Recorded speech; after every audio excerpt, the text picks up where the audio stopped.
There is something happening to you that you cannot quite name. You have tried to explain it to the people closest to you, and the words never come out right.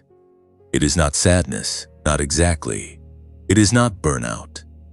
Though you have used that word before because it was the closest one available. It is something older than any word you have been given. You wake up in the morning and before the day has even begun, there is a pressure sitting on your chest that has no clear origin. You go through the motions. You show up. You smile when it is required. But somewhere beneath the surface of your daily routine, something is pulling at you with a force that refuses to be ignored. You have noticed that certain relationships have begun to fall away without explanation. People you once felt close to now feel distant, not because of an argument, not because of a betrayal, but because something in you has shifted, and the old version of your connections no longer fits the new shape of who you are becoming. You sit in rooms full of familiar faces and feel completely alone. Not lonely in the way that craves noise or distraction, but alone in the way that feels almost sacred. Like you have been quietly separated from the crowd for a reason you do not yet fully understand. The restlessness is what troubles you most. You cannot stay still in a life that used to feel comfortable. Plans you made with great confidence now feel hollow. You chased with real fire now feel like they belong to someone you used to be. And in the silence, especially in the silence of 3 in the morning, when the world is asleep, and your mind refuses to follow, there is a voice that is not quite a voice, more like a knowing, that keeps whispering that you were made for something you have not yet done. Something is unfinished, something is waiting, and time, for reasons you cannot explain, feels like it is becoming more urgent with every passing day. You have tried to rationalize this. You have told yourself it is stress. You have told yourself it is age, or transition, or the natural discomfort of change. But deep in the part of you that knows the difference between ordinary's discomfort and divine disruption, you already sense that what is happening to you is not random. You were not meant to be comfortable right now. You were meant to be awake. And here is what the Word of God says about exactly this moment you are standing in. In the book of Jeremiah, chapter 1, verse 5, God declares these words. Before I formed you in the womb, I knew you. Before you were born, I set you apart. That restlessness you are feeling is not a malfunction. That pressure in your chest is not anxiety without cause. That pulling sensation that will not leave you alone, no matter how busy you stay or how loud you make your surroundings, that is the hand of the one who formed you, pressing on the assignment he placed inside you before you ever took your first breath. He knew your name before your mother spoke it. He mapped your purpose before your story began. And he is not finished with you yet. What you are experiencing right now is not a breakdown. It is an awakening. The disconnection from what no longer fits, the hunger for something greater, the sleepless nights where eternity feels closer than the ceiling above your bed. These are not signs that something has gone wrong in your life. These are signs that something is about to go profoundly right. The chosen do not get to stay comfortable. The called do not get to remain anonymous. And you, the one hearing these words right now, were never designed for an ordinary life, no matter how hard you have tried to fit yourself into one. Before you continue, I need you to do something. If what I have just described sounds like your life, if you recognized yourself in those words about the restlessness and the pressure and the relationships falling away and the sleepless nights, then type the number 222 in the comments right now. 222. It is not just a number. It is a declaration. It is you saying, I hear this. I feel this. I know something is happening in me that I cannot explain, and I am ready to understand what it is. Type 222 right now and watch what happens when people who carry the same assignment find each other in the comments. And if this message is landing in your spirit the way I believe it is, hit the like button right now before you do anything else. That one small act tells the algorithm to push this word further, to find the other chosen ones who are sitting in their own silence tonight, not knowing why they feel the way they feel. Like this video. Do it now. Then share it before you close this screen. There is someone in your circle who has been walking through the exact same invisible weight you have been carrying, and they need to hear these words today more than they need anything else on their screen. Share this video. Let it find the people it was sent for. If you have not yet subscribed to this channel, do it now, because what is coming in the next sections of this message is going to go even deeper, and you do not want to miss a single moment of what God is about to show you about your assignment. The link to support this ministry and help these messages reach more chosen ones across the earth is in the description below and in the pinned comment. Every contribution keeps this word moving. Every share extends the reach of what God is doing through this platform. You are not here by accident. You never were. Now stay with me, because we are only just beginning. There is something the most advanced researchers in neuroscience have quietly confirmed. Something that the spiritual community has known for centuries, without needing a laboratory to prove it. The people who carry a divine assignment, the ones who feel the pull of a higher purpose, the ones who cannot settle for an ordinary life no matter how hard they try. These people do not just think differently, they are wired differently. And that wiring is not metaphorical. It is measurable. It shows up in the brain as a specific frequency, a specific pattern of electrical activity that separates those who are called from those who simply exist. Researchers have a name for this frequency. They call it gamma. And when it fires at its full capacity, it produces what scientists describe as moments of sudden insight, breakthrough clarity, the kind of thinking that solves problems others cannot even see clearly enough to name. You know this feeling. You have touched it before. That moment when everything becomes sharp and luminous, and the answer arrives not from effort, but from somewhere deeper than effort. That was not luck. That was your divine wiring activating, even briefly, even incompletely, even against all the resistance that has been working to keep it suppressed. But there is another frequency that sits beneath gamma, one that acts as its gateway, one that must be opened before gamma can fully ignite. Scientists call it theta. Theta waves operate between 4 and 8 cycles per second, and they are the brain state associated with deep creativity, accelerated learning, intuition, and the kind of inner knowing that bypasses logic entirely. Children live almost permanently in theta. It is why they learn so fast, why they imagine without limits, why they have not yet been told what is impossible and therefore do not believe in impossibility.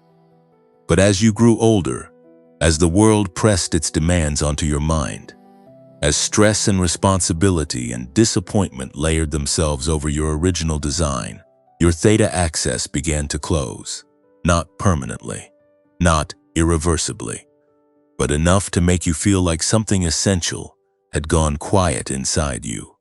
Enough to make the divine frequency that was always yours feel like something distant you could only catch glimpses of in rare, unguarded moments.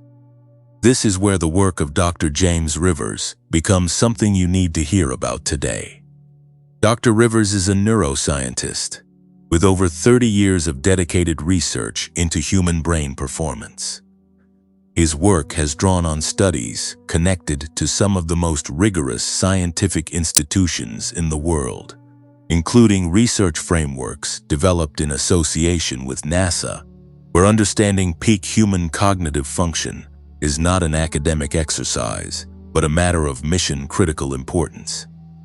What Dr. Rivers spent decades mapping was the precise neurological pathway between the theta state and the gamma ignition point.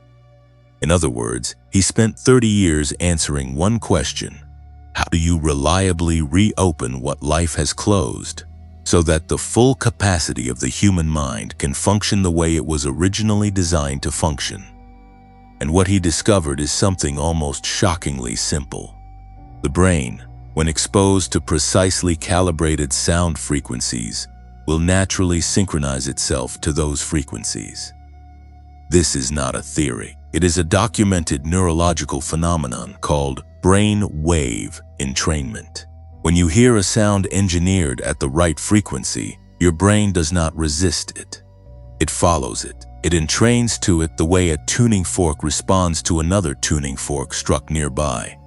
Dr. Rivers used this principle to develop an audio tool that guides your brain gently but precisely into the theta state, which then opens the neurological door to gamma activation. The entire process takes 7 minutes. 7 minutes of listening, not meditating, not concentrating, not performing any mental technique, simply listening. And in those 7 minutes, the frequency that was always meant to be yours begins to reassert itself. You already know something about what 7 minutes of intentional stillness can do, because you felt it in section 1 of this message, when the silence between these words gave your spirit room to recognize itself. That recognition you felt, that moment of yes, this is me, this is real, that was your theta state briefly opening. Now imagine what becomes possible when that opening is not a moment, but a daily practice supported by the precise science of sound. I want to tell you about a woman named Sarah. She came to this tool in a season that looked, from the outside, like complete collapse.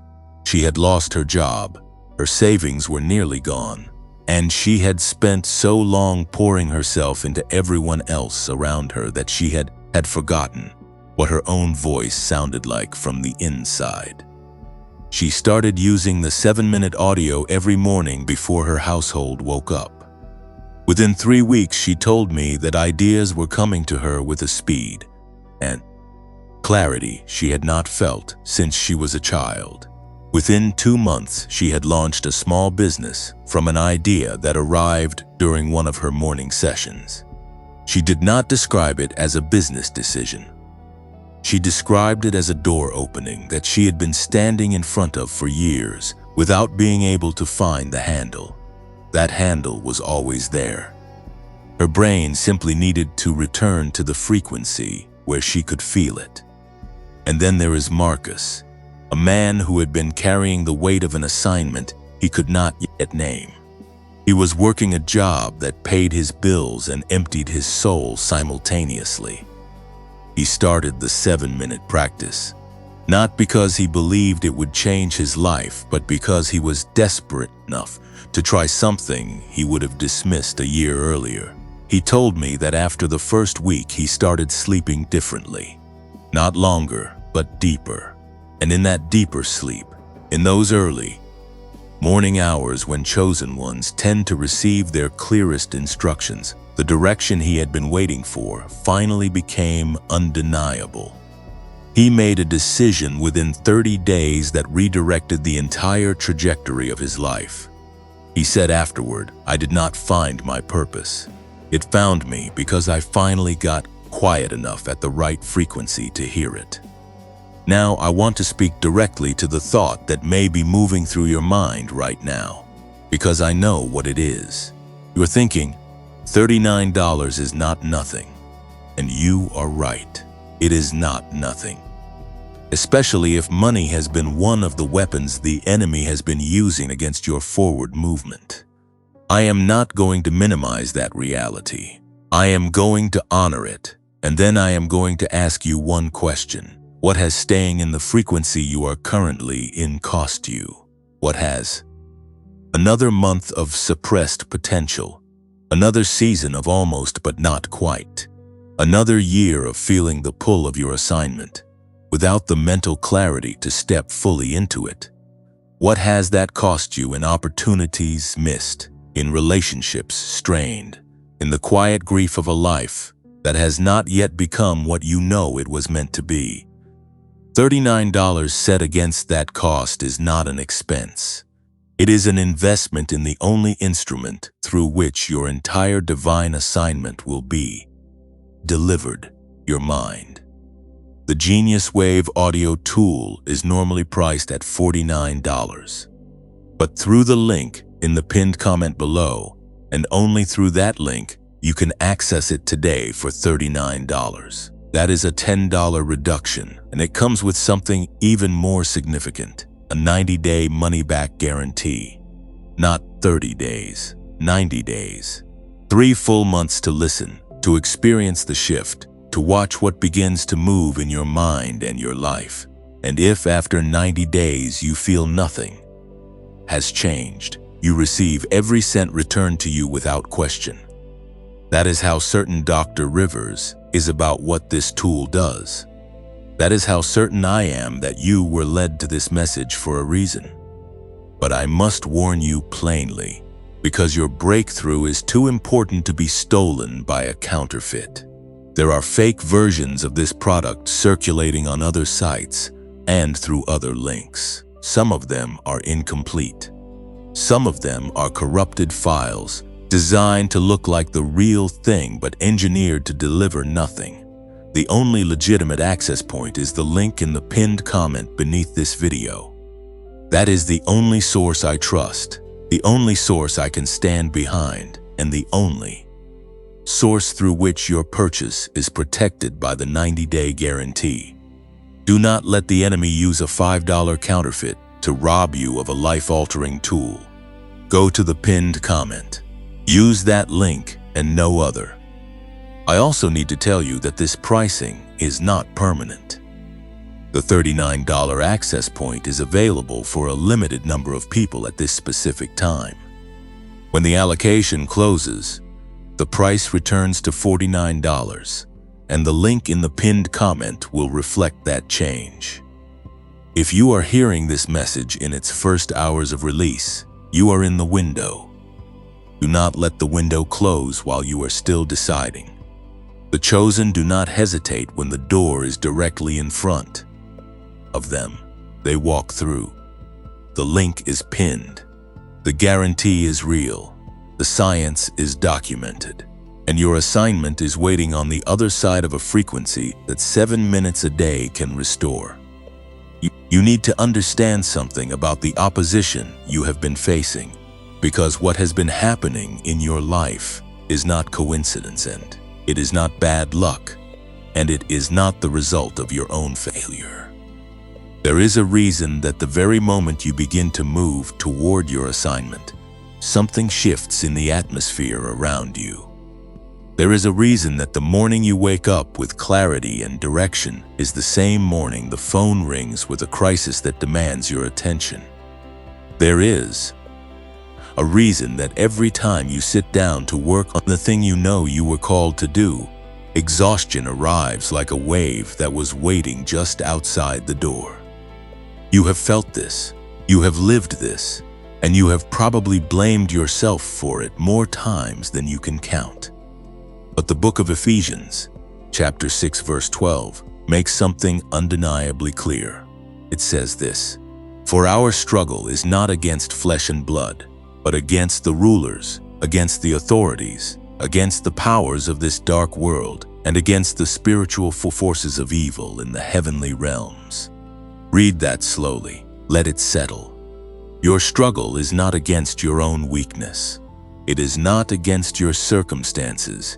It is not against the economy, or the people who have wronged you, or the timing that never seems to line up. Your struggle is against something that knows what you carry, that has calculated the threat you represent, and that has been working with strategic precision to ensure that the assignment sealed inside you never makes it out into the world. The enemy does not attack randomly. That is one of the most important things you will ever understand about the nature of spiritual warfare. He does not waste resources on people who pose no threat to his agenda. He does not deploy his most sophisticated weapons against lives that are moving in circles with no divine trajectory. He reserves his heaviest opposition for the ones who are carrying something that, if released, would disrupt his work on a scale he cannot afford. And the fact that your life has felt like a sustained campaign of interruption, delay, distraction, and discouragement is not evidence that God has forgotten you. It is evidence that the enemy has identified you. It is evidence that what is inside you is significant enough to be worth suppressing. Think about the pattern of your life over the last few years.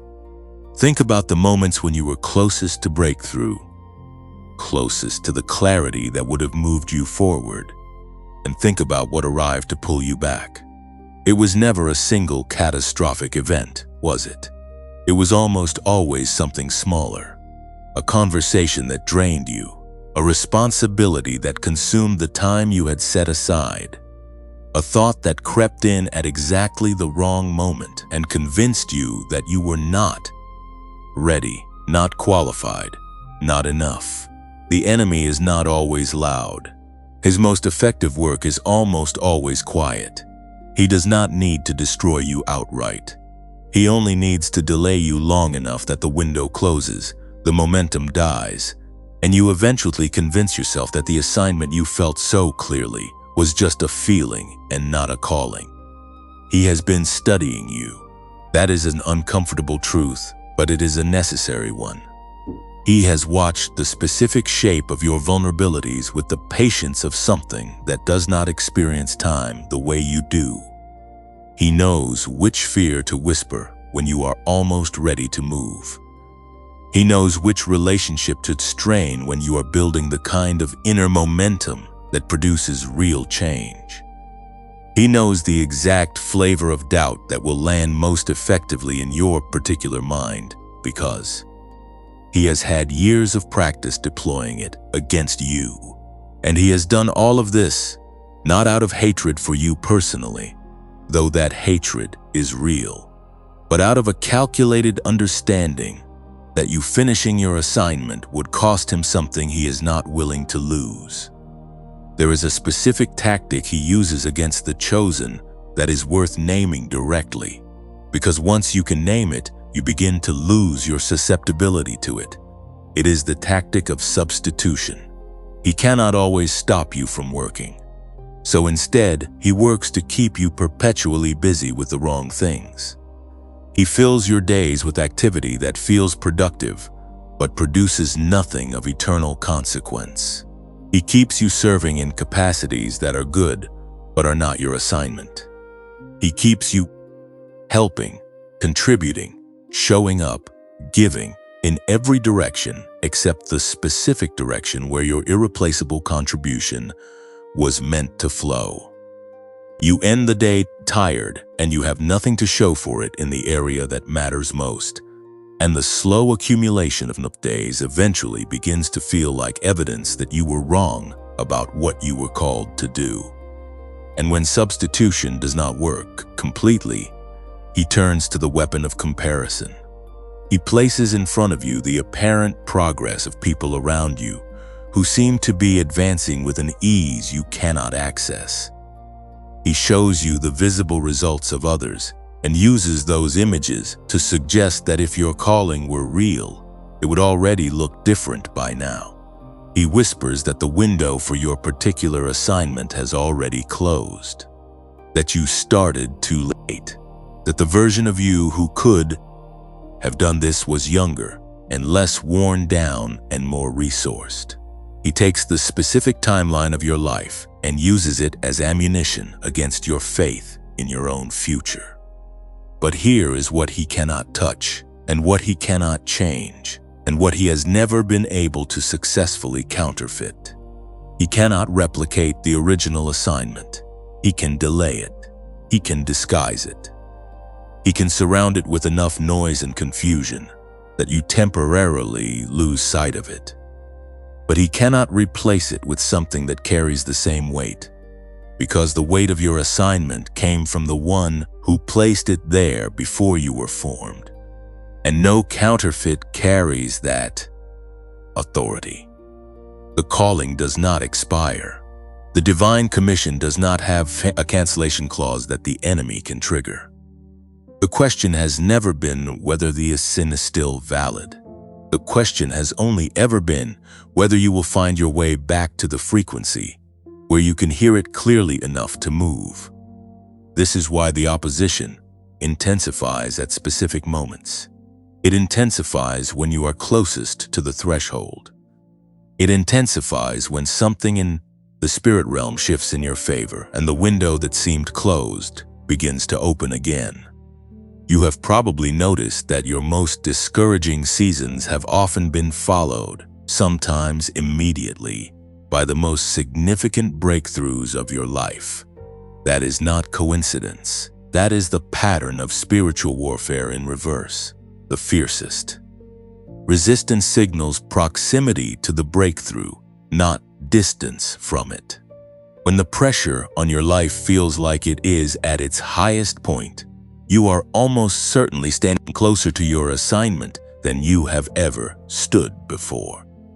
The chosen ones who finished their assignments throughout history were not the ones who faced no opposition.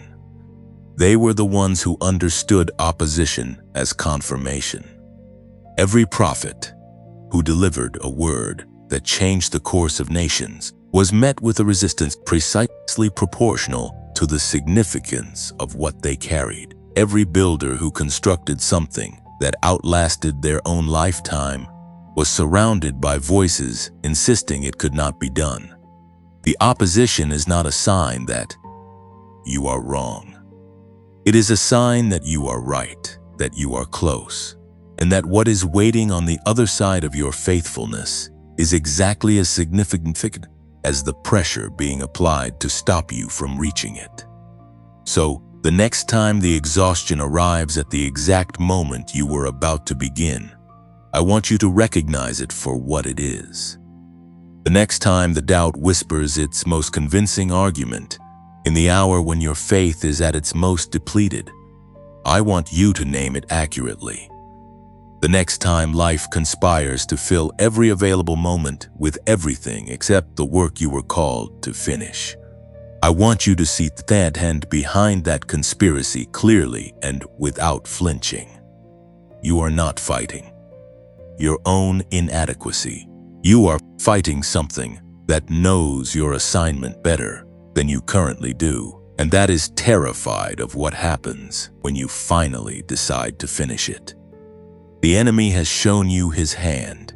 He has shown you what he is most afraid of. He is afraid of you completing the work you were born to do, and that fear, his fear, is the most powerful confirmation you have ever received that the calling is real, that the assignment matters, and that you are the one who was chosen to carry it to completion. There is a word that has followed you for longer than you want to admit. It is not a word anyone has said to your face, at least not recently, but it is a word you have said to yourself in the quiet moments, when the gap between where you are and where you know you are supposed to be feels widest.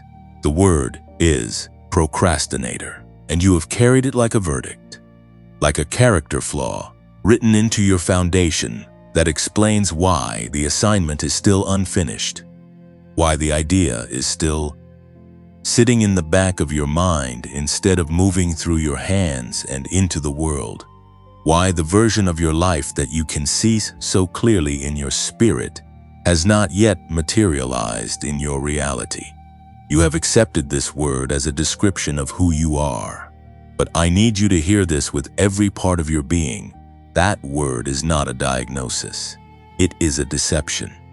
And the difference between those two things is the difference between a life spent managing a limitation and a life spent dismantling a lie. Procrastination in the life of a chosen one is almost never about laziness. Let that land, because you are not lazy. you have never been lazy. The people who are truly lazy do not lie awake at night, grieving the gap between their potential and their output. They do not feel the weight of an unfinished assignment pressing on their chest in the early hours of the morning. They do not carry the specific, aching awareness that something significant is waiting inside them that has not yet been released. That grief, that weight, that awareness. These are not the companions of laziness. These are the companions of someone who is deeply, genuinely, spiritually invested in something they have not yet been able to fully reach. And there is a reason for that reaching without arriving. There is a reason the gap exists, and it is not the reason you have been told. What looks like procrastination in the life of someone carrying a divine assignment is most often the result of one of three things, and all three of them are spiritual in origin, even when they manifest in ways that feel entirely psychological. The first is fear, dressed in the clothing of preparation. You keep preparing, you keep researching, learning, refining, waiting until you know enough, have enough, are enough. And the preparation is real, and the learning is genuine, but beneath it is a fear that if you actually release the thing you have been building, the world will look at it and confirm the deepest doubt you carry about yourself. So you stay in the preparing stage indefinitely, because the preparing stage cannot be judged the way the finished thing can. The enemy knows this about you. He designed this particular trap specifically for the ones who care most deeply about doing their assignment well. The second is the depletion that comes from chronic misalignment. When you spend your days consistently operating outside the frequency of your actual calling, when your energy is continuously poured into things that are adjacent to your purpose but not the center of it, you arrive at the moments designated for your real work with nothing left to give. And you interpret that emptiness as evidence that you are not ready, not disciplined enough, or not the right person. But it is not evidence of any of those things. It is evidence of a system that has been expertly calibrated to exhaust you before you reach the part of the day where your assignment lives. It is spiritual economics. The enemy does not need to stop you from working. He only needs to ensure that by the time you sit down to do the work that matters most, your reserves are empty. The third is the noise. The relentless, carefully curated noise of a world that has more tools for distraction than any generation before you has ever faced. Every notification, every scroll, every piece of content engineered to capture your attention for 30 more seconds. These are not neutral inconveniences. In the life of a chosen one with a specific assignment to complete, they are weapons. Not because technology is inherently evil, but because your attention is the most valuable resource you possess, and there are forces, both spiritual and commercial, that profit enormously from keeping it fragmented. A mind that cannot hold a single focused thought for more than 90 seconds cannot birth the kind of sustained creative output that a divine assignment requires. And the enemy knows that if he can keep your attention fractured, he does not need to stop you from starting. The starting will never produce anything that lasts. Now here is where these three things converge into something important. Fear, depletion, and fragmented attention all have a common root in the neurological state of your brain. When you are operating in a chronic state of low theta activity and suppressed gamma response, your brain is literally incapable of producing the focused, creative, visionary output that your assignment demands. This is not a spiritual failure. This is a physiological reality. The circuitry is there. The capacity is there. But the frequency has been disrupted by years of stress, overstimulation, and the accumulated weight of living in a world that was not designed to protect the cognitive environment of a chosen one. This is why what Dr. James Rivers discovered matters so deeply for someone in your exact position. Because the solution to what you have been calling procrastination is not more discipline. It is not another productivity system, or another early morning alarm, or another commitment made in a moment of inspiration that collapses under the pressure of an ordinary Tuesday. The solution is restoring the brain to the frequency where creative output is not forced but natural, where focus is not a battle but a default state, where the ideas that have been waiting in the wings of your mind finally have the neurological runway to land and take form. 7 minutes of precisely calibrated audio in the morning is not a shortcut. It is a restoration. It is returning your most essential instrument to the condition it was designed to operate in, so that the assignment does not have to fight its way through a broken system every time you try to release it.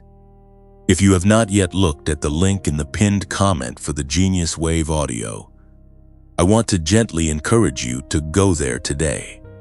Not because I am pushing a product at you, but because I have watched too many chosen ones spend another year in the gap between their potential and their output, and I know that part of what keeps them there is a brain that has never been given the specific support it needs to function at the level the assignment requires. The link is there. The information is there. The 90-day guarantee means there is no risk in trying. That is all I will say about it here, because the message of this section is bigger than any single tool, but the tool matters, and you deserve to know it exists. Now, before we go deeper into the next part of what God wants you to hear today, I want to pause and speak to you directly about this channel and what it means to keep this word moving. This channel is not monetized through YouTube. We do not earn from the views or the watch time. We make these videos because the chosen ones need a place where someone is speaking their language, where someone is naming what they are carrying without reducing it to a self-help formula or a motivational slogan. We make them because this message found you today, and we believe it was supposed to. But making them takes time and resources and the kind of sustained commitment that is only possible when the people being reached are willing to stand with the work. If this message has touched something real in you today, if you recognized yourself in these words about the procrastination that was never really procrastination, if something shifted in your spirit while you were listening, then consider supporting this channel through the donate link in the pinned comment or in the description below. Whatever you are able to give, even the smallest amount, keeps this voice on the air and these words reaching the people who need them most. And if you are in a season where you cannot give financially, then watch the full video. Leave a comment below telling us what is resonating with you, and share this with someone who needs to hear it today. That act of generosity costs you nothing and means everything to us and to the person on the other side of your share. And please, if you have not yet liked this video and subscribed to this channel, do both of those things right now. The like tells the platform that this message matters. The subscription ensures that the next word God gives us finds you before it finds the people who were never meant to hear it first. You are here for a reason. Stay connected to what God is doing through this space. There is a moment that happens in the life of every chosen one, usually in a season that looks from the outside like stagnation or failure, where something beneath the surface of ordinary awareness begins to reorganize itself. You cannot see it happening. You cannot feel it in the way you feel physical sensation.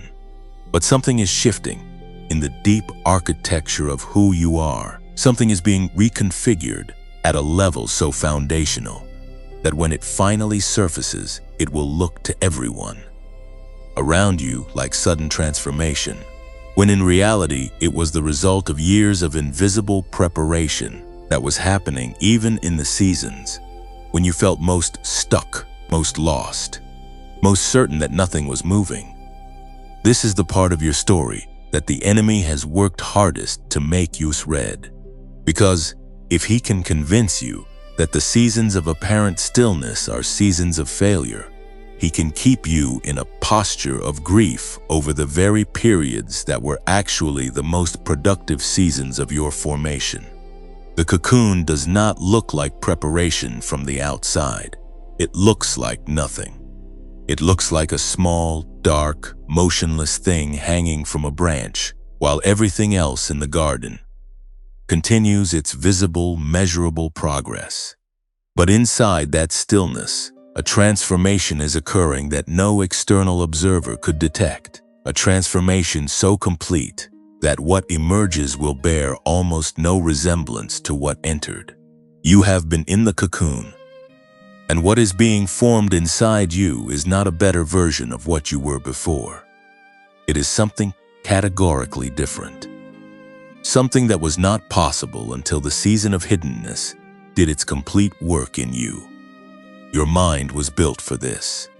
Not metaphorically, not spiritually only, but neurologically, architecturally, in the literal physical structure of the brain that sits inside your skull and processes every experience you have ever had. The science of neuroplasticity, which is the brain's documented capacity to reorganize and rewire itself in response to experience and intentional input, confirms what the spirit has always known. You are not fixed. You are not finished. The person you have been up until this moment is not the ceiling of what you are capable of becoming. Your brain retains throughout your entire lifetime the capacity to form new connections, strengthen existing pathways, and reorganize its own processing architecture in ways that make previously impossible thoughts not just possible but natural. This matters enormously for what God is calling you to do, because the assignment ahead of you will require a version of your mind that does not yet fully exist. The thinking that got you to this point, as valuable as it has been, was shaped by the experiences, the limitations, the wounds, and the survival strategies of the person you have been. But the assignment does not need the person you have been. It needs the person you are becoming. And the becoming is not just spiritual, it is neurological. It is the actual physical rewiring of the most complex structure in the known universe, the human brain, in the direction of the specific capacity that your specific calling requires. The Word of God understood this long before neuroscience had the language to describe it.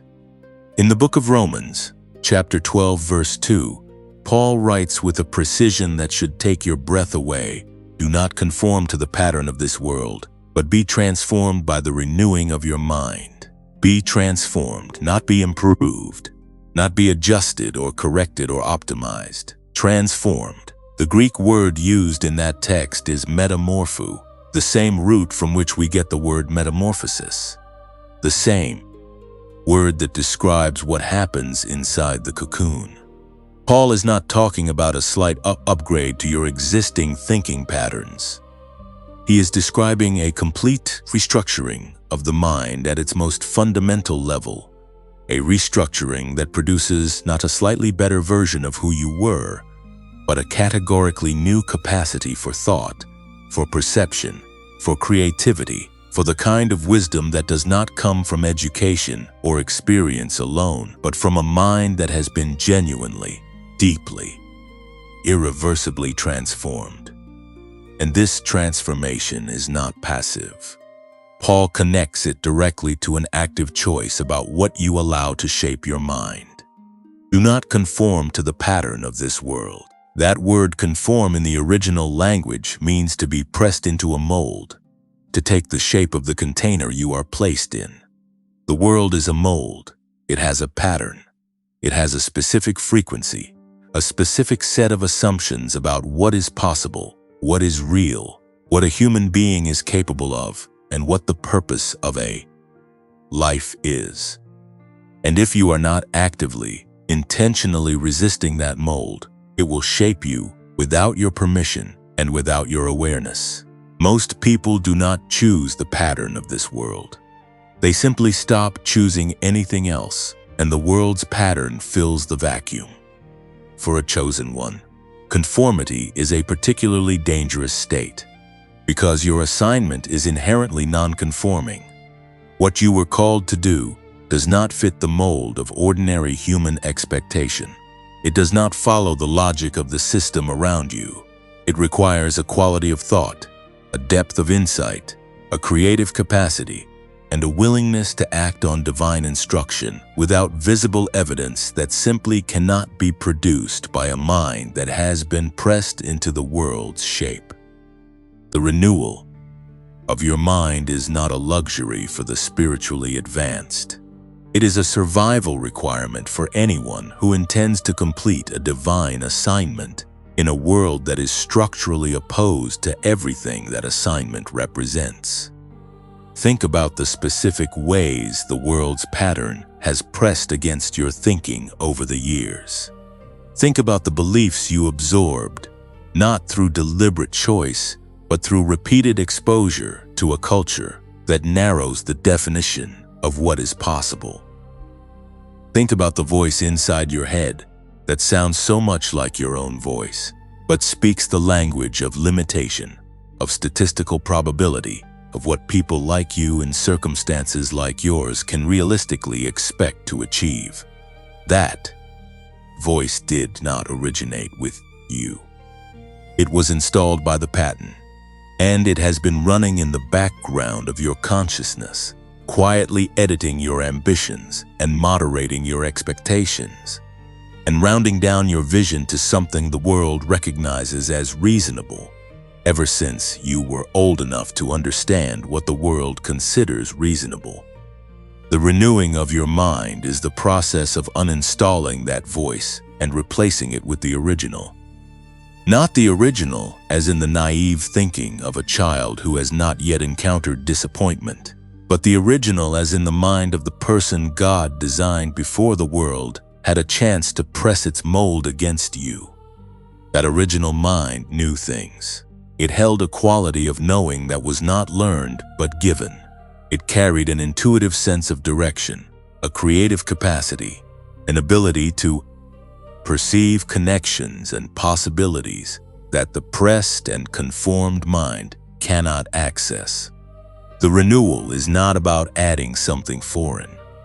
It is about returning to something that was always yours, recovering a quality of mind that was present before the world covered it over, with its patterns and its pressures and its ceaseless insistence that you be smaller than you were made to be.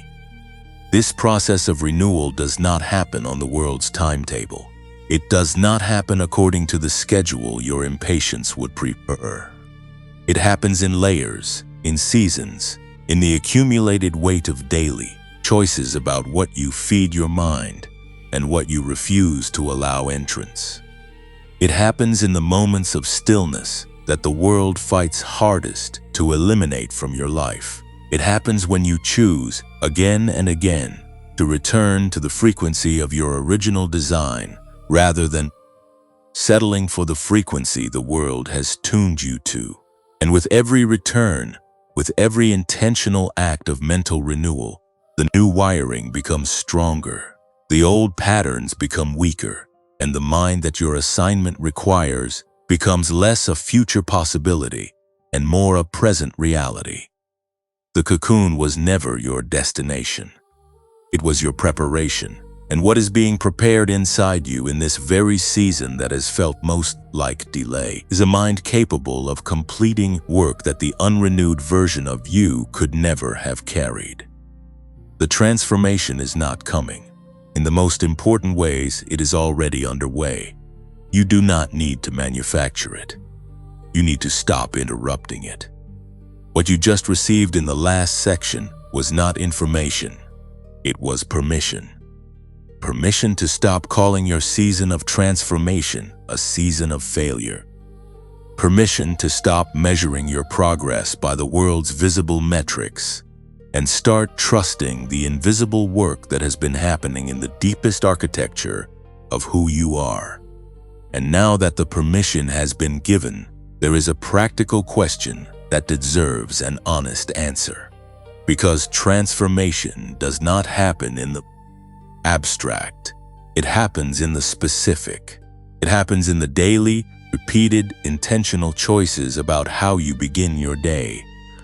What you allow to shape your first waking hours, and whether the most sacred window of your morning is given to the noise of the world or to the quiet work of renewal. There is a reason that almost every great spiritual tradition in human history has emphasized the morning as the most significant window of the day for spiritual and mental alignment. It is not arbitrary. It is not cultural preference. It is rooted in something neurologically real. In the first hour after waking, your brain is in a uniquely receptive state. The transition from sleep to full waking consciousness passes through a natural theta window, the same deep creative frequency that Dr. James Rivers spent 30 years studying, the same frequency that children inhabit so naturally and that adults have largely lost access to. In that morning window, before the demands of the day have fully activated your stress response, before the notifications begin and the obligations press in and the world reasserts its pattern over your thinking, your brain is briefly, naturally, gloriously open in a way it will not be again until the following morning. Most people waste this window, not because they are careless, but because no one told them what it was worth. They reach for the phone before their feet touch the floor. They check messages, scroll feeds, absorb the noise of a world that was never designed to honor the sacred quality of their first waking moments. And in doing so, they allow the world's frequency to overwrite the natural theta state before it has had a chance to do its renewing work. By the time they are fully awake, they are already conformed, already pressed back into the mold, already running on the frequency of their limitations, rather than the frequency of their calling. But imagine a different morning. Imagine waking, and before anything else, before the phone and before the news and before the list of everything that needs your attention today, you give 7 minutes to something that works with your brain's natural morning receptivity rather than against it. 7 minutes of precisely calibrated sound that does not ask you to concentrate or perform or achieve any particular mental state through effort. 7 minutes that simply meet your brain where it already is in that morning threshold and gently deepen the theta state rather than erasing it. 7 minutes after which your mind is not just awake but aligned, not just conscious but operating at the frequency where creative insight, clear direction, and the kind of focused intentionality that your assignment requires become natural rather than forced. This is not a hypothetical. This is what thousands of people who have integrated the Genius Wave audio into their morning practice have reported experiencing, not as a dramatic sudden transformation, but as a gradual and then accelerating return to a quality of mind they had almost forgotten was available to them. A woman who had spent years feeling creatively blocked began waking up with ideas arriving before she was fully conscious. Ideas that had a clarity and a completeness that her effortful daytime thinking had never produced. A man who had struggled for months to make a decision that he knew was critical to his forward movement found that after 2 weeks of the 7-minute morning practice, the answer that had eluded him arrived with a certainty that required no further analysis.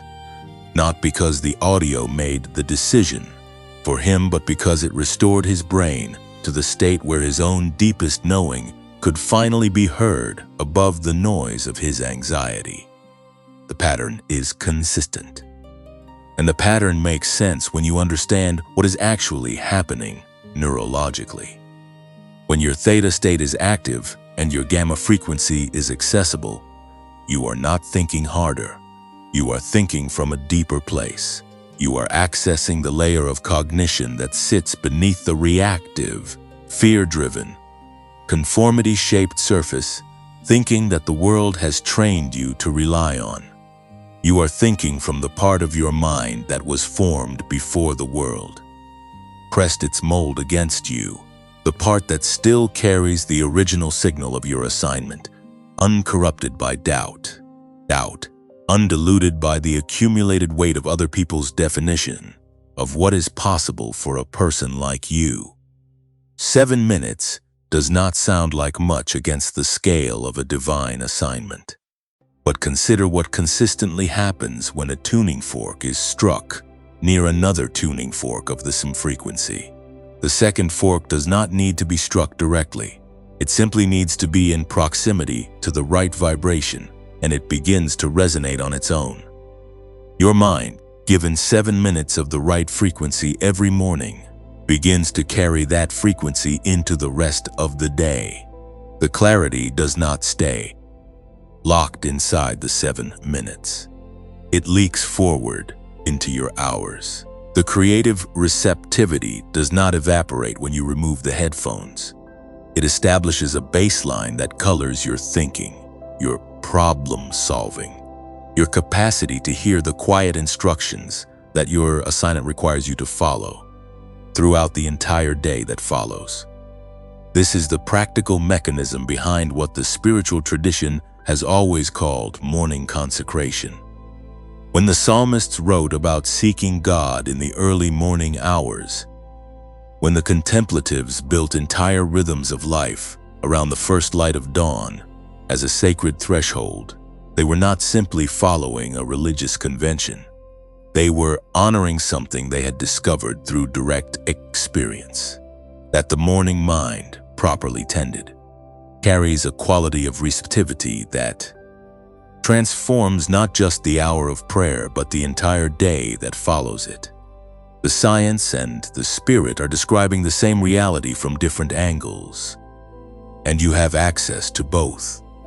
If you have been feeling that the morning slips away from you before you can establish any real quality of focus or alignment, I want to gently remind you that the Genius Wave audio is available through the link in the pinned comment below.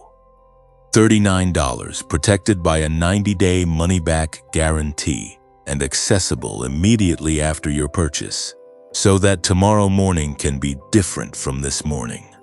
I am not asking you to overhaul your entire routine or commit to a complex new discipline. I am simply asking you to consider giving 7 minutes of your morning to something that works with the natural architecture of your brain rather than against it. The link is in the pinned comment. It will take you less than 2 minutes to access it. And the morning that follows could be the beginning of a different kind of day than you have been having. Now, before we continue, I want to take a moment to speak from the heart about this channel and the work we are doing here together. We do not earn revenue from YouTube on these videos. This channel is not monetized, which means every video you watch here is made possible not by advertising income, but by the genuine commitment of a small team that believes these words need to exist in the world. If the content of this message has added something real to your life today, if you have found yourself pausing, replaying, sitting with something that shifted in your spirit while listening, then please consider supporting the continuation of this work through the donate link in the pinned comment or in the description below. Whatever amount feels right to you, even the smallest contribution, and directly meaningful, enables us to keep making these videos for the chosen ones who need them. And if you are in a season where financial giving is not possible right now, we completely understand. And we want you to know that your presence here matters. Watch the full video. Leave a comment below sharing what God is speaking to you through this message. Share this video with someone who has been walking through a season of invisible preparation that they have been misreading as failure. These acts of generosity cost you nothing and mean more to us and to the people on the other side of your share than you may realize. If you have not yet liked this video, please do that right now. And if you are not yet subscribed to this channel, subscribe before this message ends, because the next words God gives us will find you first, and you deserve to be in that number. The morning is waiting, the frequency is available, and the assignment does not sleep. There is a testimony that has been walking toward you for longer than you know. It is not your testimony yet, not in its complete form, not in the version that will one day be spoken aloud and cause something to break open in the person who most needs to hear it. But it is being assembled. It is being constructed in the precise sequence of every season you have walked through, every closed door you leaned against, every moment of almost and not yet. And why is it taking this long? Every piece of your story that has felt like waste material, like debris left over from a life that did not go according to the plan you had for yourself, is actually load-bearing.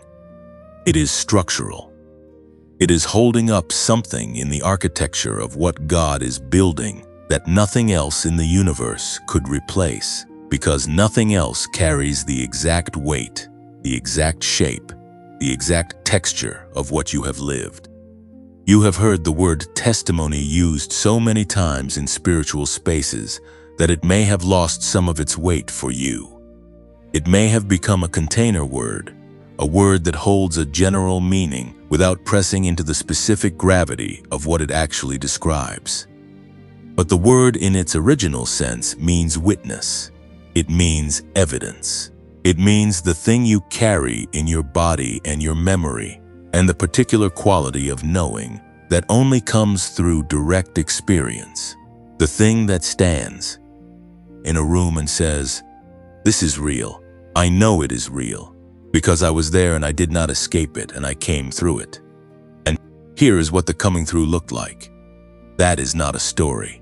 That is a weapon. That is one of the most powerful tools in the entire economy of heaven. A human life that has been through something and survived it, and can therefore speak with an authority that no amount of theological education or second-hand knowledge can replicate. The enemy understands the power of testimony better than most chosen ones do. This is why he works so hard not just to make your life difficult, but to make you ashamed of the difficulty. He knows that a chosen one who is ashamed of their process will never speak it aloud. And a testimony that is never spoken cannot do what a testimony is designed to do. So he attaches shame to your seasons of struggle.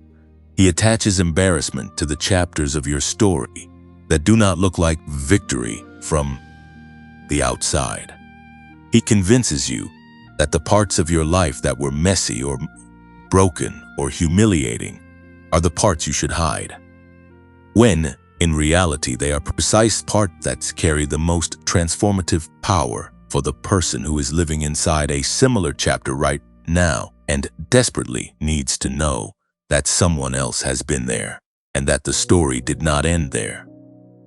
Think about the testimonies that have moved you most deeply in your own life, not the polished, triumphant ones that move from blessing to greater blessing without a single moment of darkness between them. Those are encouraging, but they do not break things open in you the way the other kind does. The testimonies that have genuinely shifted something in you are the ones where the person speaking looks you in the eye, spiritually speaking, and describes a darkness so specific and so real that you feel recognized in it. They describe the exact shade of the doubt you have been carrying. They describe the 3 a.m. quality of the fear you thought only you knew. And then they describe what came after. Not with triumphant exaggeration, but with the quiet certainty of someone who actually lived through to the other side. Those testimonies do not just encourage you. They recalibrate your entire sense of what is possible for your own story. This is what the book of Revelation, chapter 12, verse 11 declares, with a power that has not diminished across the centuries since it was first written. It says, "They triumphed over him by the blood of the Lamb and by the word of their testimony." Read that construction carefully. Two things are named: the blood of the Lamb, which is the divine provision, the redemptive power that no human effort could generate or replace, and the word of their testimony, which is the human contribution, the story spoken aloud, the witness carried in the body and released through the voice. Both are listed as instruments of triumph, not one or the other, both, which means that your testimony is not a supplement to the divine work. It is a partner to it. It is part of the mechanism through which the victory is actually achieved. Your story matters at a level that goes far beyond your own sense of satisfaction or resolution. There are people whose specific deliverance is connected to your specific testimony, not to a general word of encouragement, not to a principle or a teaching or a beautifully constructed theological argument, to your story, to the version that includes the parts you are most tempted to edit out, to the chapter where you lost your footing and could not find it for what felt like an unbearably long time, to the season where your faith was not triumphant but simply stubborn, where you held on not because you felt strong, but because you did not know what else to hold on to. That version of the story is the one that carries the key for someone who is locked inside a room that looks exactly like the room you were in during that chapter. And here is what makes this more urgent than it might initially appear. The people whose freedom is connected to your testimony are not waiting in some abstract future moment, when you have finally achieved enough visible success to feel qualified to speak. They are waiting now. Some of them are in the darkest hour of the night you already walked through. Some of them are at the precise decision point where you once stood, where the choice you make in the next season will determine the trajectory of years to come. And they need the word of your testimony, not as a finished, polished product, but as an honest account of what it looked like to keep going when keeping going made no visible sense. This is one of the reasons that the seasons of hiddenness, the seasons that felt like nothing was happening, were not seasons of waste. They were seasons of material being gathered. They were seasons where the specific quality of experience that only comes through sustained, unresolved difficulty was being deposited into the fabric of your story, so that when the time came to speak it, it would carry the weight of truth rather than the lightness of theory. You cannot give what you have not received. You cannot speak to a darkness you have never sat in. And the darkness you have sat in, as unwelcome as it was, as long as it lasted, has given you something that the people waiting for your testimony cannot get anywhere else. There is also something that happens in you when you finally speak your testimony that cannot happen any other way. There is a consolidation that occurs, a kind of internal integration where the fragmented chapters of your story begin to cohere into a single narrative with direction and meaning. The seasons that felt random begin to reveal their sequence. The closed doors begin to show their purpose in the context of the open door they were protecting you for. The detours begin to look less like mistakes and more like the specific route that brought you to the exact location where your assignment could be received. Speaking, your testimony is not just for the people who hear it. It is for you. It is the moment when your own story becomes fully legible to you, when you can finally read the whole sentence rather than staring at individual letters that seem to form no coherent word. The chosen ones who changed the course of history were not the ones with the most impressive resumes of uninterrupted success. They were the ones who were willing to let the full truth of what they had lived become a word in someone else's mouth, become a fire in someone else's chest, become the specific evidence that broke through a specific wall of doubt in a specific life at a specific moment. Your story has that power, not in spite of its difficult chapters, because of them. Not have finally arrived at the destination, beginning right now in the middle of the journey with the exact material you are carrying today. The testimony is already forming. The witness is already being prepared, and the people who need it are closer than you think. Something shifts in the invisible realm the moment a chosen one stops negotiating with their assignment and starts moving toward it with the full weight of their intention. This is not poetic language. This is not a motivational metaphor designed to make you feel temporarily inspired before the feeling fades and the ordinary resistance of your life reasserts itself. This is a description of something that is documentably, consistently, spiritually real. There is a response in the heavenly realm to the obedience of a chosen one that is different in kind, not just in degree, from the response to any other human action.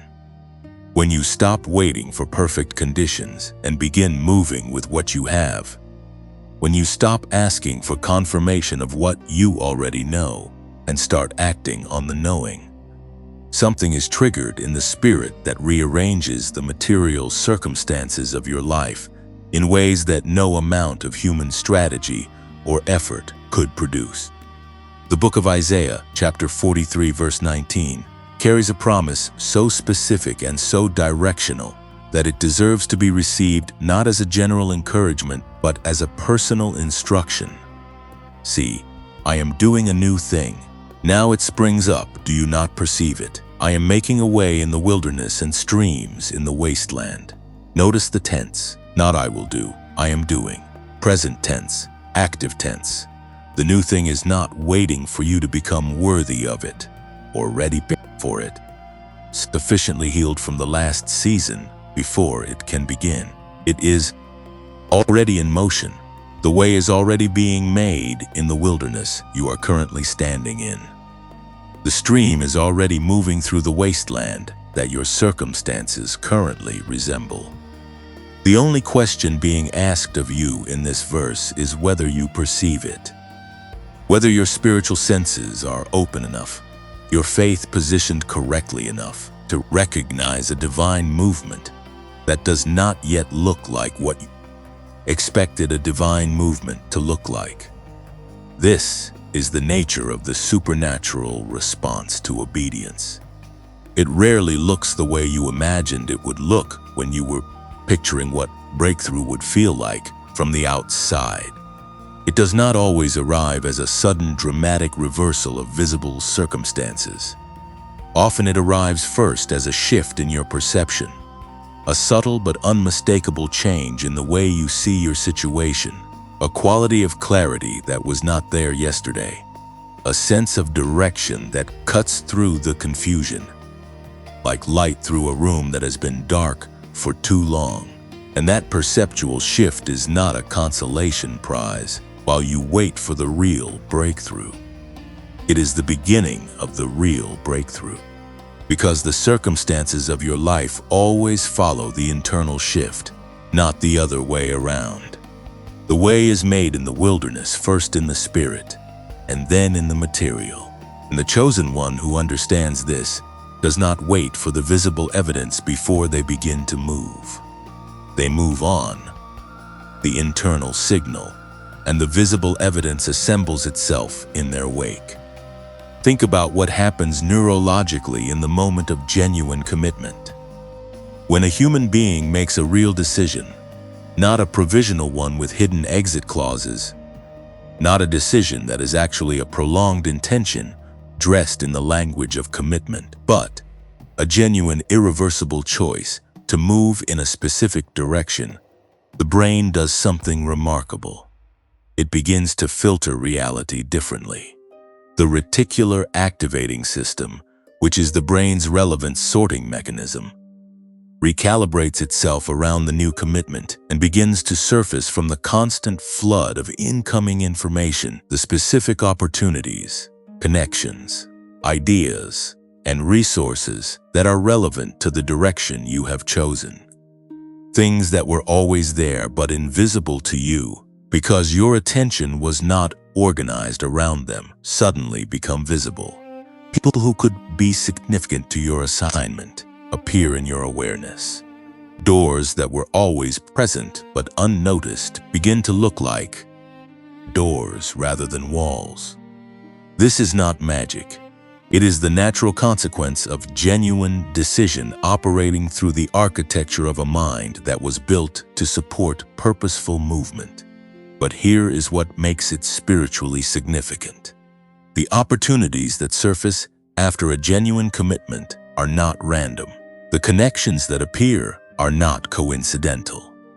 The ideas that arrive with sudden clarity in the days following a real decision to move are not simply the product of cognitive recalibration. They are the visible face of the invisible response. They are the stream in the wasteland becoming perceptible to the senses that are now oriented toward it.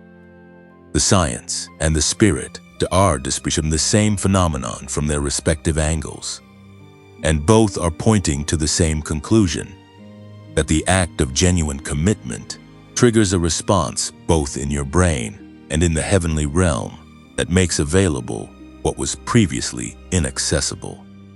There are people who have experienced this and can describe it with a specificity that goes beyond the general language of spiritual encouragement. A man who had been postponing the beginning of his assignment for 3 years, not because he lacked the vision, but because the fear of what it would cost him to fully commit had kept him in a permanent state of almost, describes the week after he finally made the irreversible decision as feeling like the world rearranged itself. Within 7 days of the commitment, he received 3 connections he had been trying to manufacture for months. Within 2 weeks, the financial obstacle that had been his primary justification for delay dissolved through a source he could not have anticipated or planned for.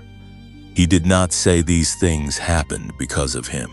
He said they happened in response to him.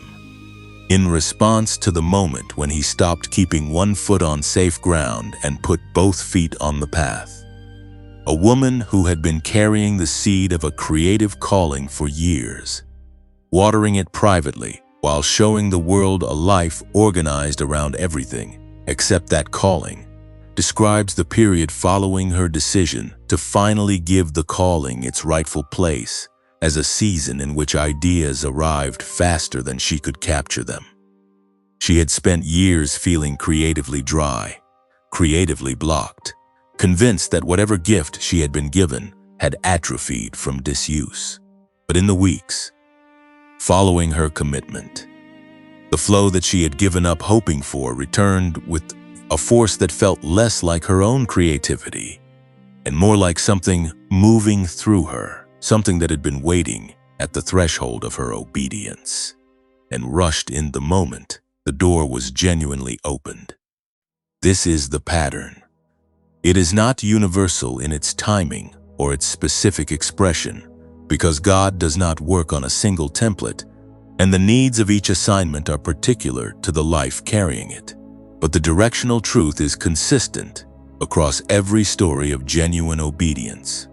The moment of real commitment is the moment when the invisible resources that were always available begin to flow toward the life that has finally made itself available to receive them. The wilderness does not become a wilderness without a way, but the way only becomes visible to the one who has already begun to walk. I want you to do something right now, in this moment, before we go any further. Something small but significant. Something that costs you nothing but means more than you might think. I want you to type these 4 words in the comments. I am moving now. Not as a performance, not as a public declaration designed to impress anyone reading the comments, but as a covenant with yourself and with the one who placed the assignment inside you. 4 words, I am moving now. Type them and mean them. Let the act of writing them be the moment you stop negotiating with your own delay and begin the irreversible movement toward the thing you were born to complete.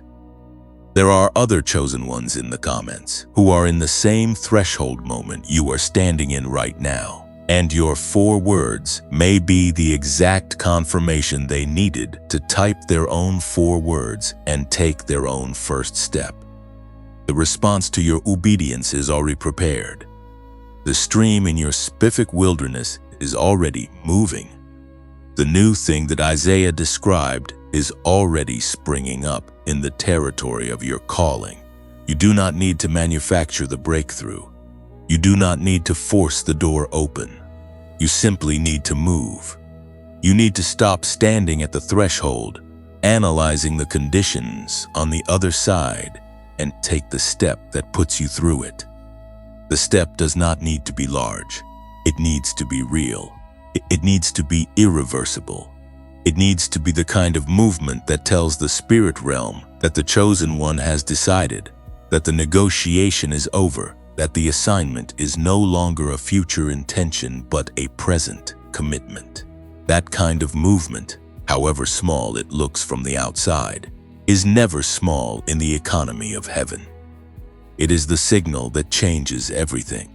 There is a radius of impact around your life that you have never been able to fully see, and the invisibility of it has been one of the enemy's most effective tools against your sense of urgency. Because when you cannot see who is connected to your assignment, when you cannot trace the lines that run from your obedience outward into the lives of people you may never meet, it becomes very easy to treat your delay as a private matter. It becomes very easy to tell yourself that the unfinished work is your business alone, that the timeline of your assignment affects primarily you, that the world will continue turning at the same speed, regardless of whether you step into your calling this year or spend another season on the threshold of it. This is one of the most sophisticated lies the enemy has constructed, and it is sophisticated precisely because it sounds so reasonable. It sounds like humility. It sounds like not thinking too highly of yourself. But it is not humility. It is a carefully engineered blindness to the true scale of what your obedience would release into the world. Every chosen one exists at the center of a web of connection whose full extent will not be revealed until eternity makes all things visible. The people whose lives are threaded to yours are not only the people you know by name. They are not only the people in your immediate circle, your family, your community, the small geography of your daily life. They extend outward through degrees of influence that your finite mind cannot currently map. The person you speak to tomorrow who receives something from the interaction that shifts the direction of their thinking will carry that shift into a conversation next week with someone you will never meet, who will carry it into a decision that affects a family, that affects a community, that sets in motion a chain of consequence whose ultimate reach belongs to eternity to calculate. This is not exaggeration. This is the actual mathematics of human influence operating through the specific amplification that comes when the influence is rooted in a divine assignment rather than mere human intention. The prophet Elijah understood this kind of isolation, this sense that his assignment had narrowed to a single point, and that point was himself, alone, exhausted, convinced that he was the only one left who was still standing for what he had been called to stand for. He sat under a tree and asked God to let him stop, not because he was weak in character, but because he had lost sight of the radius. He could only see what was immediately visible, which was the opposition, the isolation, and the apparent failure of everything he had given his life to. And God did not rebuke him for the blindness. God fed him. God gave him rest. And then God told him something that reoriented his entire understanding of his own significance. He told him there were 7,000 others who had not bowed. 7,000 people whose faithfulness was connected to the same assignment Elijah was carrying, whose existence he had no knowledge of, because his visibility was limited to what his natural eyes could perceive. You do not know your 7,000. You cannot see the full network of lives that are waiting on the other side of your completed assignment. But they are there. They are real. And some of them are in conditions right now that your obedience, your finished work, your released testimony, your completed calling would directly address in ways that nothing else currently available to them can address. This is not a metaphor for general spiritual influence. This is a specific claim about the specific irreplaceable contribution of your specific assignment to the specific people whose deliverance is connected to it.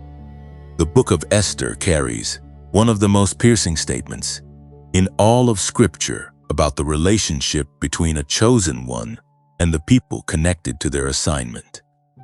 In chapter 4, verse 14, Mordecai speaks words to Esther that deserve to land on you with their full original weight. And who knows whether you have not come to the kingdom for such a time as this. He does not say you were definitely placed here for this moment. He does not offer her a comfortable certainty. He says, who knows? He presents the probability as a question that demands an answer through action. And embedded in that question is something even more sobering.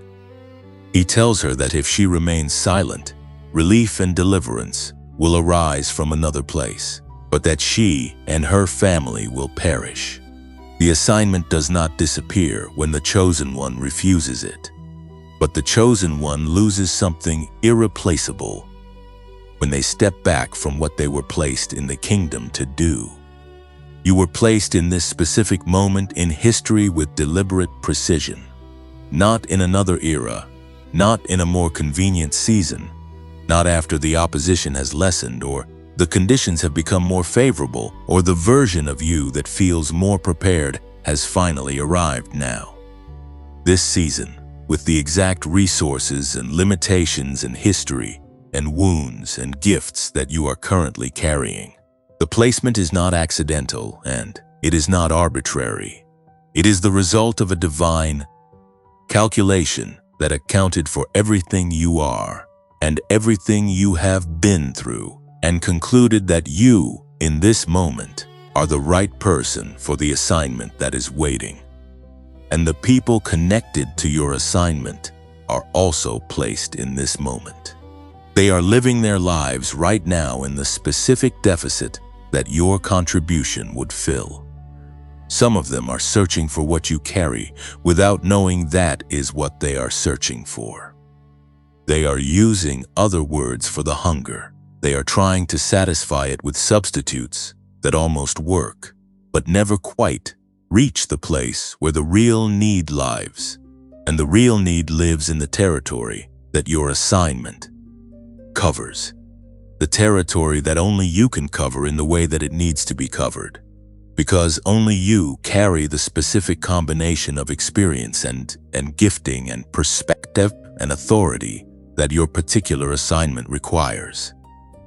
There are children who will grow up differently because of what you release. Not children you will necessarily know by name or watch develop over time, but children whose formative years will be shaped by something that moves through the world as a consequence of your obedience. There are marriages that will survive seasons they would not otherwise survive.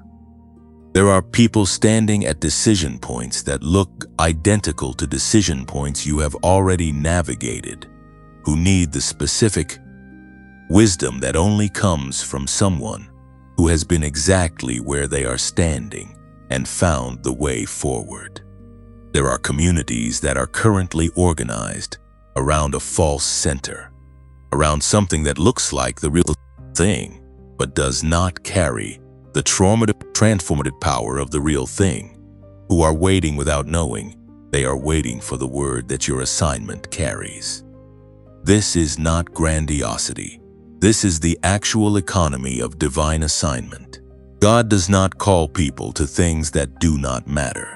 He does not invest the kind of preparation that He has invested in your life, the years of formation, and the seasons of hiddenness, and the sustained pressure that has been working to produce in you something that cannot be produced any faster than it has been produced, into something whose impact is limited to your own personal sense of fulfillment.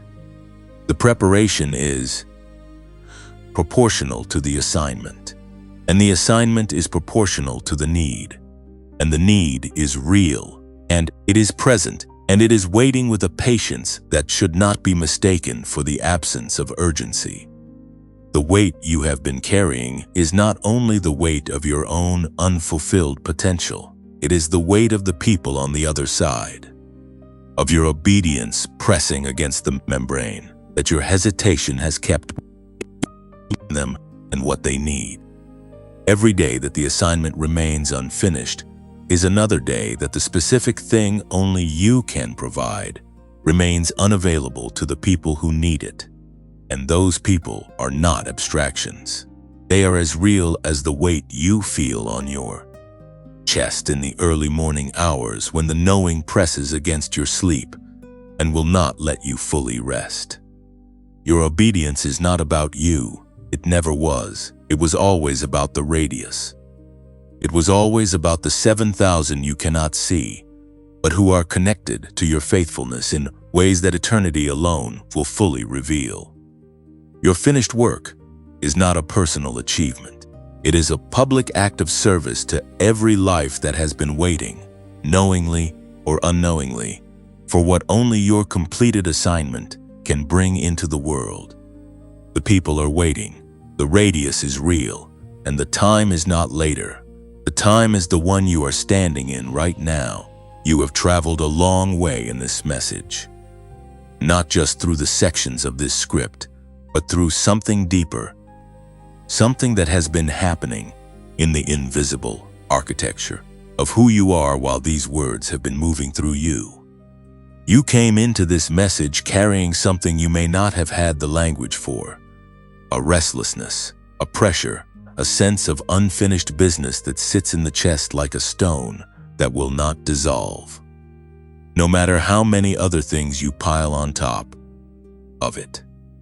And if you have stayed with this word from the beginning to this moment, it is not because the algorithm served you something interesting.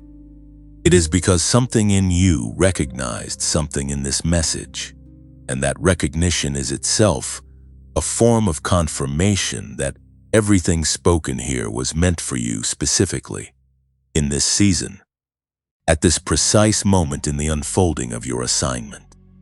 You are not the same person who pressed play at the beginning of this message. Something has shifted, even if you cannot yet name exactly what it is or measure exactly how far it has moved. That is how the deepest shifts work. They do not announce themselves with dramatic sensation. They settle quietly into the foundational layer of your understanding and begin their work from there, reorganizing your perception, recalibrating your sense of what is possible, widening the interior space in which your assignment can finally be received and carried and released into the world. Every section of this message was a stone laid in a specific sequence. The opening named what you have been living so that you could recognize yourself in it without defense. The sections that followed took that recognition and built something on top of it. Brick by brick, a structure of understanding about who you are, what you carry, and why the opposition has been so sustained, and why the delay was never abandonment, and why the people connected to your assignment are real and waiting, and why the time is not eventually but now. And this final section is not a conclusion. It is a commissioning. It is the moment where the word that has been building turns and faces you directly and says, "Go." Before anything else, I want to pray with you. Not over you from a distance, not a formal recitation of words that sits on the surface of the moment, but with you as one voice joining another in the presence of the one who placed the assignment inside you before you were formed. If you are willing, close your eyes for just a moment and let these words be yours as much as they are mine. Father, the one hearing this message right now is not here by accident, and we both know that. You ordered this moment.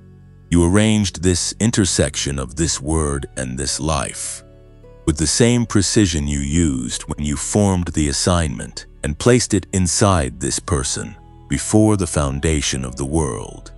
I am asking you right now to do what only you can do. Reach past every layer of doubt that has accumulated over the years of delay. Reach past the shame of the unfinished seasons and the weight of the opposition and the exhaustion of a person who has been carrying something significant for a very long time without always knowing why or how much longer they would need to carry it before it could finally be released. Breathe on the assignment right now. Make it undeniable. Make it so present and so alive in this person's chest that the negotiation becomes impossible and the only available movement is forward. And cover the steps they are about to take with a grace that goes before them and a peace that guards them from behind. Let what was sealed before birth now be released in this season, in this moment, beginning today. In the name that is above every name that ever been spoken over a life that was meant for more than ordinary. Amen. If that prayer landed somewhere real in you, if something moved while those words were being spoken, I want you to know that what you felt was not suggestion or emotion manufactured by the moment. It was the confirmation of the Spirit that the assignment is alive, that the one who placed it inside you has not withdrawn it, and that the commissioning that just happened in the invisible realm is as real as anything you have ever experienced with your physical senses. Hold that. Do not let the noise of the next hour take it from you before it has had time to root. Now I want to speak plainly about the practical side of what the next season of your assignment might need, because spiritual commissioning and practical wisdom are not opposites. And the chosen ones who finish their work are the ones who honor both dimensions with equal seriousness. Your mind is the instrument through which your entire assignment will be delivered. Everything that God has placed in you, every gift, every capacity, every quality of insight and creativity and vision that your calling requires, must flow through the neurological architecture of your brain in order to become something real in the world. And that architecture, as we explored in the earlier sections of this message, has been affected by the years of stress and overstimulation and chronic misalignment that are simply the reality of living a life of assignment in a world organized around everything except assignment. The Genius Wave Audio exists as a practical tool to support the restoration of the brain frequency that your assignment requires. 7 minutes in the morning. Precisely calibrated sound that works with your brain's natural architecture rather than against it. The theta and gamma frequencies that Dr. James Rivers spent 30 years mapping are the same frequencies that your divine assignment has always required you to operate in, and the audio provides a daily pathway back to them that requires no special skill, no prior meditation experience, and no more time than it takes to drink a cup of coffee. The link is in the pinned comment below. The price today through that link is $39, down from the standard $49, and it comes with a 90-day money-back guarantee that removes every financial risk from the decision. If you have been feeling that your mind needs support to match the scale of what your spirit is being called to do, this is a practical and proven pathway to that support. The link is there. It will take you 2 minutes to access it. And the morning after you begin could be the first morning of a different kind of season. Now, before this message closes, I want to speak to you about this channel and the work we are choosing to continue doing here. This channel is no longer monetized. We made a decision to step away from YouTube revenue because we believe these messages need to remain free from the kind of commercial pressure that changes what gets said and what gets held back. We want to keep making these videos because we believe with everything in us that these words are finding the right people at the right moments, and that the choosing ones who need this language deserve to have it available without a paywall between them and what God wants to speak to them through it. But making these videos requires time and resources and the sustained commitment of people who believe in the work.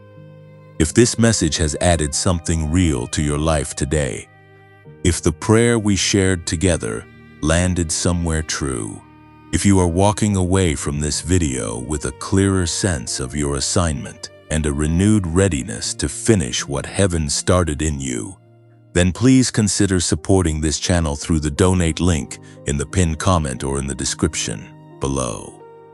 We are grateful for every contribution, however small. We are grateful for every prayer offered on behalf of this work, and we are grateful for every share that carries this message to the chosen one who is sitting in their own season of invisible preparation, wondering if anyone understands what they are carrying. If you cannot give financially right now, we understand completely, and we want you to know that your presence here matters deeply to us. Watch our other videos. Leave a comment below telling us what God spoke to you through this message today. Share this video with someone who needs to hear it before the week is out. These acts of generosity, cost you nothing and mean more than you know to the continuation of this work and to the people on the other side of your share. Please like this video before you leave. That single act tells the platform that this message is worth showing to the next person who needs it, and it costs you nothing but a second of your time. Subscribe to this channel if you have not already done so, because the next word God gives us will come looking for you, and we want to make sure it finds you first.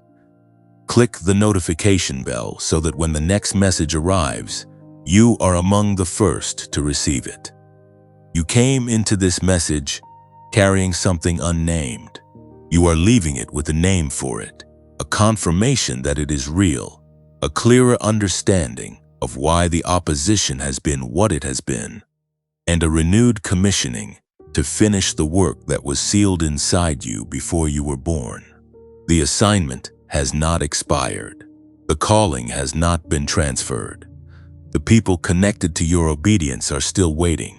And the one who started this work in you is the same one who is faithful to complete it through your hands, in your voice, in your specific, irreplaceable presence in the world.